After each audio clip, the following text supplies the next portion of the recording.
wanted to make sure with mounted combat that we were keeping the experience of playing LOTRO relatively consistent, but was a good balance between the familiar and the new. Mounted combat is going to differ from traditional combat in LOTRO in one, that you're on a mount. Two, that a lot of it is going to be movement-based gameplay. Normal speed on a mount is set so that you can move fairly quickly across the landscape and get from place to place. On a war steed, you're going to have the ability to slowly speed up over time to get to faster top speeds, and you're also going to be building up this new thing called momentum. Momentum is going to actually increase damage on all of your skills. When you actually ride in for that kill shot, that skill does so much more damage because you're actually using all the momentum of the horse to drive that opponent into the ground.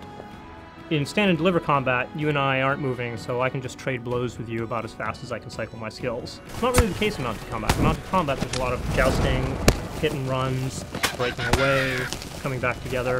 One person maybe aggroing a mob and getting them to follow him while the rest of the group can come up behind and attack them and kind of pick off enemies one by one.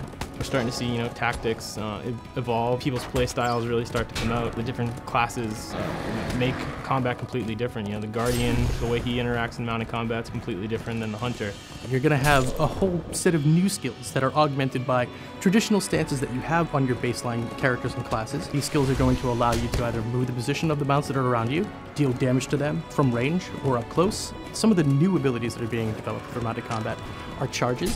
Basically what this does is it just makes your horse go as fast as it possibly can right out of the gate to increase its speed and its momentum to the top speed almost right away.